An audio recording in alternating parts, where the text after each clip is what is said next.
2 Esdras, chapter 9.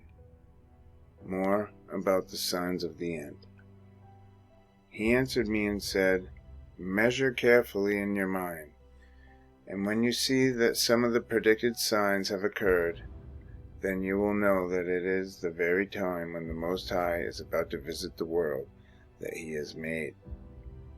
So when there shall appear in the world earthquakes, tumult of peoples, intrigues of nations, wavering of leaders, confusion of princes, then you will know that it was of these that the Most High spoke from the days that were of old, from the beginning. For just as with everything that has occurred in the world, the beginning is evident and the end manifest, so also are the times of the Most High. The beginnings are manifest in wonders, in mighty works, in the end in penalties and in signs.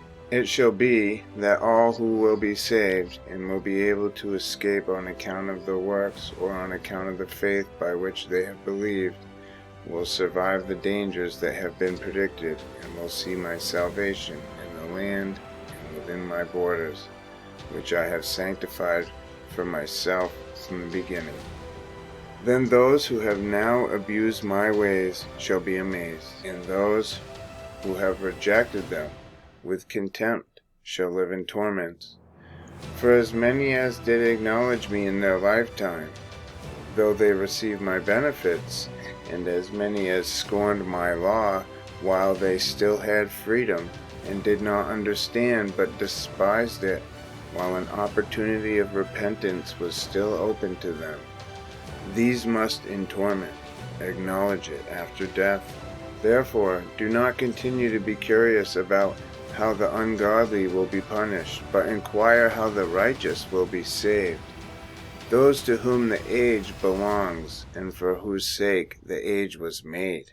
I answered and said, "I said before, and I say now, and will say it again, there are more who perish than those who will be saved, as a wave is greater than a drop of water."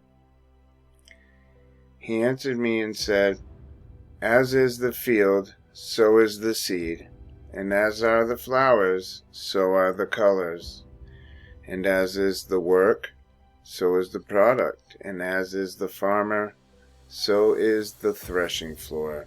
For there was a time in this age when I was preparing for those who now exist, before the world was made for them to live in, and no one opposed me then, for no one existed.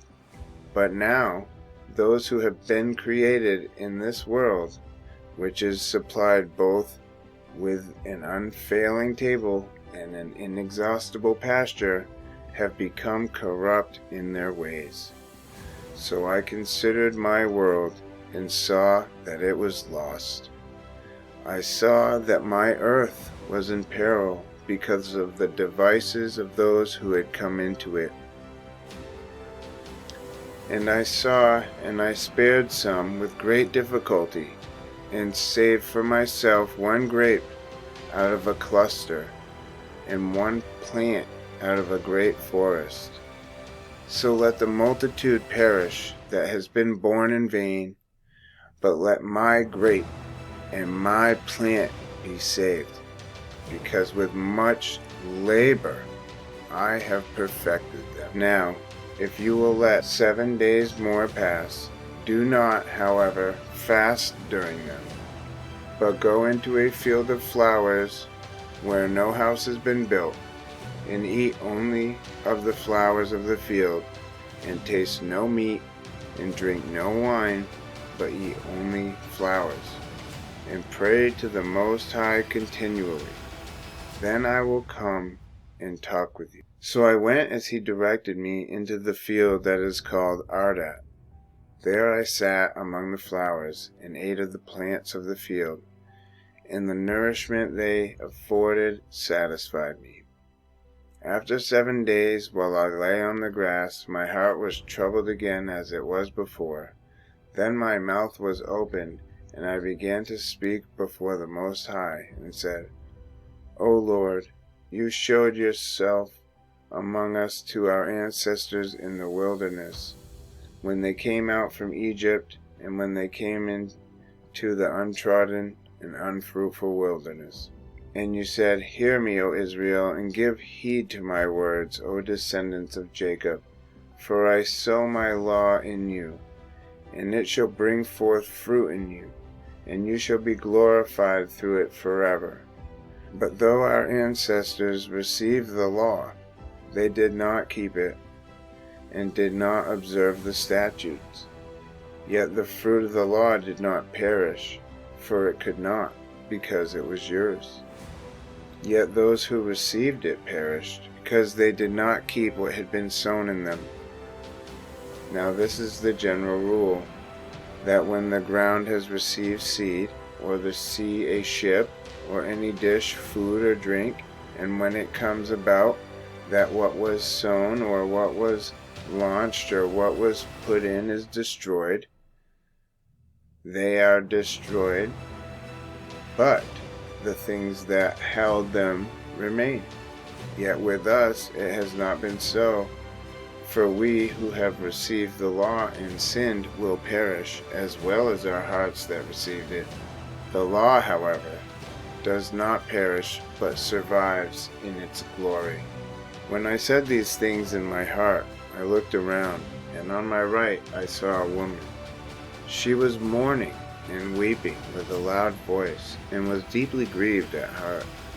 Her clothes were torn, and there were ashes on her head. Then I dismissed the thoughts with which I had been engaged, and turned to her, and said to her, Why are you weeping, and why are you grieved at heart? She said to me, Let me alone, my lord, so that I may weep for myself and continue to mourn, for I am greatly embittered in spirit and deeply distressed. I said to her, What has happened to you? Tell me. And she said to me, Your servant was barren and had no child, though I lived with my husband for 30 years. Every hour and every day during those 30 years I prayed to the Most High night and day. And after 30 years God heard your servant, and looked upon my low estate, and considered my distress, and gave me a son.